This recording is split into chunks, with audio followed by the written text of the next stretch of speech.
हाय दोस्तों, जैसे कि मैंने आप लोगों से प्रॉमिस किया है कि मैं आपको समय समय पर रफी साहब के चाहने वालों उनके दीवानों से परिचित कराता रहूंगा।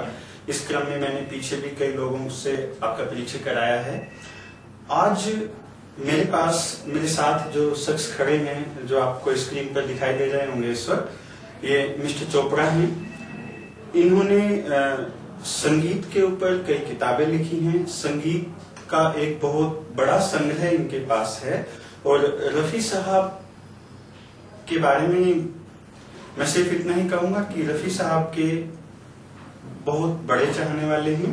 मैं चोपड़ा साहब, आपका परिचय आपके शब्दों में ही जानना चाहूंगा। मेरा नाम राजकुमार चोपड़ा है जी। मैं इलाहाबाद का रहने वाला हूँ और बैंक ऑफ इंडिया में सर्विस करता हूँ।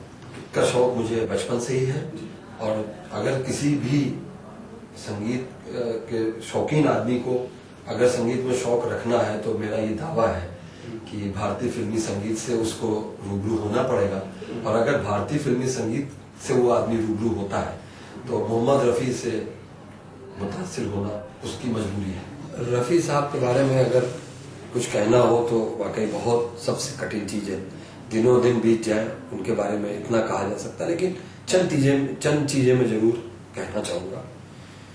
रफी साहब ऐसा शख्स जिसको इतनी बेपनाह मोहब्बत मिली, पूरी दुनिया के लोगों ने उनको पूजा, उनके बारे में ये सबसे बड़ी चीज मैं कहना चाहूंगा। इतना डाउन टू अर्थ व्यक्ति मैं शायद इस दुनिया में सोच नहीं सकता। देखिए, बहुत से लोग हैं, मैं नाम नहीं लेना चाहूंगा, संगीत के क्षेत्र में ही है, फिल्मों में ही है, नाम बहुत नाम हुआ, लेकिन उनके में कहीं छोटी सी झलक गुरूर की आ गई कि हम कुछ है।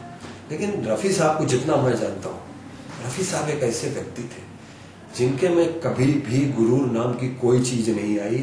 और मैं आपको ऐसी चीज बताने जा रहा हूँ इस समय जो शायद आपने पहले सुनी भी हो। लक्ष्मीकांत प्यारेलाल की जोड़ी में से लक्ष्मीकांत जी से जब इंटरव्यू किया बीन सानी साहब ने रफी साहब के इंतकाल के बाद, तो लक्ष्मीकांत जी ने एक बहुत बड़ी बात बताई थी, जो कि उस समय एलपी ऊंचाइयों पे थे, नंबर 1 संगीतकार थे। उन्होंने कहा तो उसका बहुत इम्पैक्ट होता है, दूर तक जाता है संदेश। उन्होंने कहा कि जब पहली फिल्म के लिए रिकॉर्डिंग की बात आई तो जो उसका प्रोड्यूसर था, फिल्म का नाम भी मैं बता देता हूँ, छैला बाबू, जो कि बाद में रिलीज हुई। उस फिल्म के प्रोड्यूसर ने कहा कि आपको एक बहुत अच्छा गाना बनाना, आप किससे गवाना चाहेंगे? तो मेरी तरह लक्ष्मीकांत साहब भी बहुत बड़े फैन थे रफी साहब के, तो उन्होंने कहा मैं तो मोहम्मद रफी साहब से गाना गवाऊंगा। तो उस प्रोड्यूसर ने कहा कि भैया देखो, मैं बहुत गरीब आदमी, बहुत छोटा प्रोड्यूसर हूँ, आप भी अभी पहली फिल्म का संगीत दे रहे हैं, आप बहुत ऊंचा ख्वाब देख रहे हैं, आप ऐसा कीजिए कि रफी साहब को तो आज के दिन में हम उनका जो गाने का कीमत होती नहीं दे सकते, आप किसी दूसरे गायक से काम चला लो। ये बात उनके दिमाग में बैठ गई और वो तुरंत गए रफी साहब के पास, क्योंकि उस समय असिस्टेंट हुआ करते थे वो कल्याण जी आनंद जी के। रफी साहब पहुंचे तो रफी साहब ने पूछा क्या बात है लक्ष्मीकांत? कहते साहब ऐसा एक आदमी ब्लैकमेल मुझे कर रहा है। कहना कौन ऐसा आदमी? कहने एक प्रोड्यूसर है, वो फिल्म बना रहा है और मुझसे कह रहा है कि रफी साहब को आज के दिन में मैं पैसा नहीं दे सकता और मैं वो गाना आपसे गवाना चाहता हूँ। तो रफी साहब ने बड़े सहजता से कहा बोलो क्या चाहते हो तुम? तो लक्ष्मीकांत जी ने कहा कि मैं तो चाहता हूँ आप वो गाना गा दें। कि ठीक है, मैं गाना गा दूंगा, जो फीस वो देगा मैं ले लूंगा, उससे जाके कह दो।